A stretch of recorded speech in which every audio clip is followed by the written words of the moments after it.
This is great news for some people, terrible news from others. I know that a lot of people have already finished Lord of the Mysteries Season 1. How? Because they dropped 9 to 13 all out. LOTM World says, from the impressions of viewers who watch episodes, this is more like a review of like how they thought about it. Tencent forced the studio to adapt the first season of Lord of the Mysteries in just 13 episodes.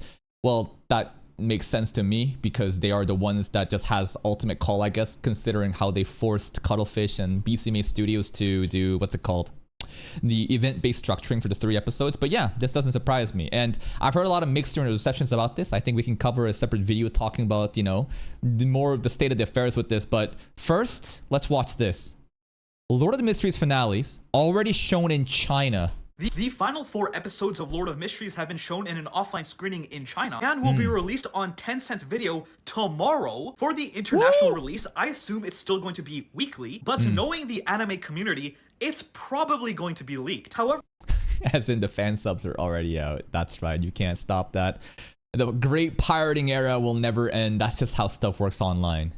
Now, why did they do early screenings?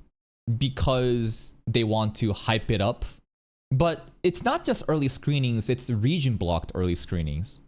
Like Japan does that a lot, especially with movies, right? I'm not talking about bullshit like the Fragrant Flowers, you know, Blooms of Dignity situation on Netflix where Japan decided, hey, let's release it on Netflix in Japan. But over in internationally, y'all can wait until next season. What the fuck? That didn't stop the pirating community. And then there's other stuff with like the movies, right? Demon Slayer movie, for example. Kaguya-sama, you know, who remembers Ultra Romantic, the movie that came out, and then Crunchyroll release was many, many months later. And I just think that it's such a stupid, ineffective way where, no, I don't think it is a money issue. Because if they cared about money, they wouldn't delay this shit and try to like ruin the international release. Because the hype will die down and some people will also resort to pirating. Remember, pirating is a distribution issue, a service issue, rather than, you know, if you give people a reason to actually, you know, subscribe to your platforms where you provide good content, people will choose for that experience. When you have you know, stuff like Crunchyroll fucking up subs and ruining, you know, the experience of the anime with what they do, then people are obviously going to choose to do it. I think that Japan does this shit a lot. I'll talk about China too. I think Japan does this a lot because it's like Japanese nationality pride. And I don't think there's anything wrong with being proud to be Japanese or Chinese or whatever your own race, and you want to make sure that your people are taken care of first. I think that it's terrible in terms of a business perspective because I think that, again, most people are going to watch it in pirating, and those people, you know, may have chose to watch it official ways and choose to support through other means. But now you've kind of fucked that up. You've cannibalized into that resource, and now people are all over the place. Why? Because I think it's about pride. I don't think Japan, seeing how Japan has constantly done stuff where they, again, copyright strike reactors, which do literally free advertisement to them. Companies will pay thousands, if not millions, to influencers to play their video games or watch shows early. You know, they've done that. You know, Crunchyroll has also done that shit. So don't tell me that like reaction content doesn't make sense for sponsorships. Companies will pay so much money for this, but Japanese companies specifically, they work in such a bureaucratic, slow way. Every rule and law is so outdated. They just simply listen to orders without critically thinking about it. And I think that there is some business decision makers that are choosing to shoot themselves in the foot for Japanese pride. I think it's that simple. China too, it could be that simple. Maybe they just don't care, right? Maybe international market is insignificant. They care about pleasing their domestic audience to make sure they feel special and they feel, you know, taken care of. And hey, if that's the decision you want to do, then go for it, right? However, the reactions of Chinese fans who have seen the finale are flooding in. After the screening, fans were able to vote on their favorite episode out of the 13. Damn. No one liked episode 5, huh? Which one was episode 5? Hold up. Lord of the Mysteries. Episode 3, 4. What? Really? The Trissy episode was that bad? I thought Trissy episode was funny as fuck. They just don't like them femboys and, you know, men turned women over there, huh? We got Asuka's doing, I mean, again, these are YouTube reaction numbers, right? It doesn't really matter at the end of the day. But it is interesting to see, like, many people don't care about 5. 6 is, what is this? Does 6 mean they loved it? What does that mean? Because like if you look at this board here, there's not like dots anymore. This is like amazing. They got cute cat emojis. Little gap. 1, 2, 3, 4, 5. 1, 2, 3. These are 15. Oh, these are gaps. Sorry. These are gaps. These are 13 episodes, and these 2 are gaps here. This is 15 slots over here. These are just random pictures. So this is episode 6. Yeah. People loved episode 6. This is probably still my favorite one. Mr. Azek episode. Episode 6 was amazing. Episode 7 was the coincidence one. Not that many people liked it, actually. Only 4 dots here. And then people enjoyed Old Neil's episode more. You see that? Old Neil episode is here. There's 5 dots here versus 4 dots. Interesting. And then this is a skip. And then this is gonna be today's episode that we're watching, right? Show up on Twitch and Patreon for early access. But right over here, this is the one where we're gonna be watching. And then Ellen Historian's head is kind of covering these. But you can clearly see that 13 right over here. Look at this shit. Everybody is speaking hype about it. And apparently there's some crazy shocking revelation. Which is hard for me to believe because, like, here's the thing. They've already, quote-unquote, spoiled the Tengen Doomsday happening. If the spoiler is the Doomsday event where people are gonna die, and we already know it's gonna happen, wouldn't that lessen the experience? But here's the thing. I believe in this studio. I believe in their production staff because they constantly misinform and constantly give you misdirections, red herrings. Like, remember that example in the trailer we're watching where Mr. Azek's skeletons are all over the place fighting on the ground, and I'm thinking, oh shit, this is some great war happening, huh? Even in episode 1, when I saw Tengen Doomsday stuff, I thought the skeletons were attacking the city and were cooked. Turns out, dude, this is just flashback. This is Mr. Azek's flashback, and the Skeleton Knights did not matter at all. Here's another example. You remember Old Neil stuff? Old Neil in the trailer PVs. I still think he's gonna die in today's episode because of the amount of death flags happening. But in the episode where Havre turns into the sea monster, trailers make it seem like Old Neil is cooked. He's going crazy. Then Sea Monster immediately shows up after Old Neil. And I'm thinking, oh my god!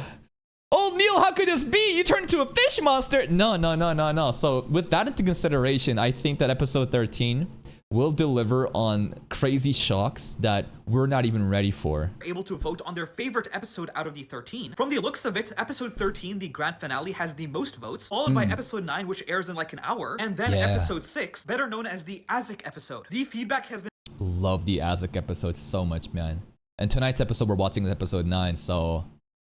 I guess like, and maybe I'm still wrong, but I'm thinking that it's just gonna be about Old Neil dying, and I guess they nailed that, like, sad, tragic theme really well. I mean, him even playing the piano last episode at the end was really sad and it was very cinematic, so I can only imagine what's going to happen in today's episode. Been overwhelmingly positive, and the people in the theaters are saying almost everyone cried by the end. Furthermore, they Wait, what? Which episode? In like an hour, and then episode 6, better known as the Azek episode. The feedback has been overwhelmingly positive, and the people in the theaters are saying almost everyone cried by the end.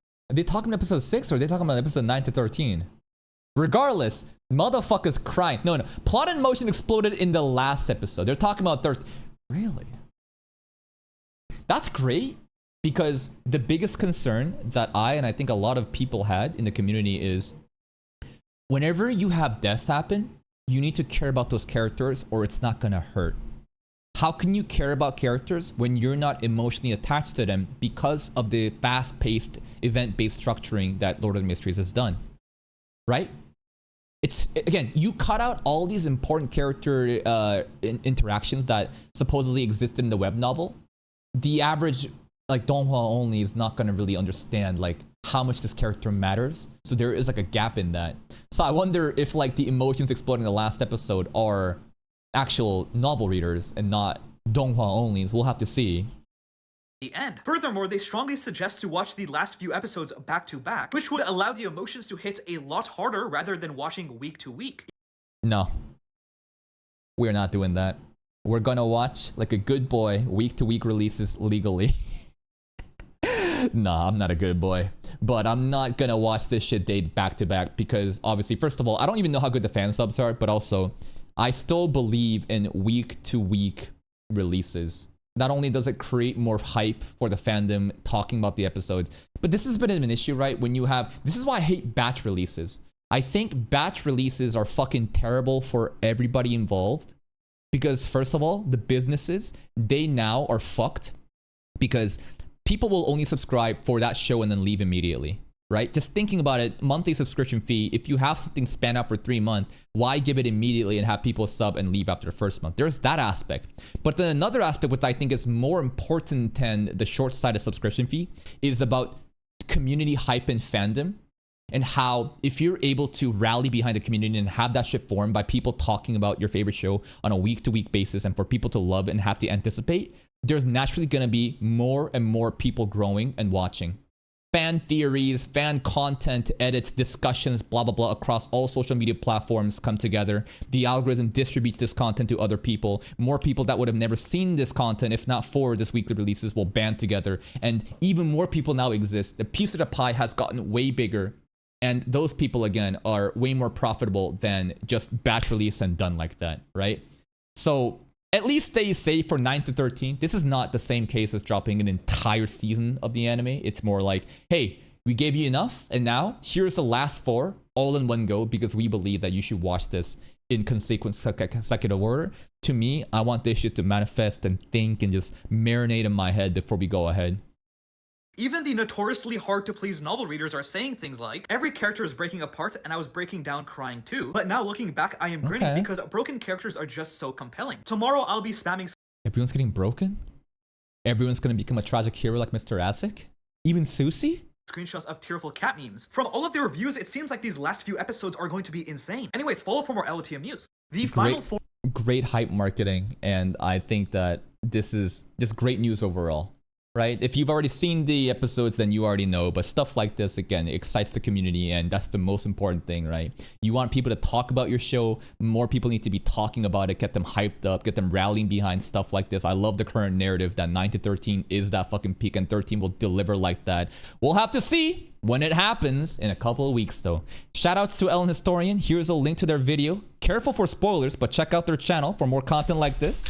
Here's a link to their video. Go check it out. I'll see you guys next time.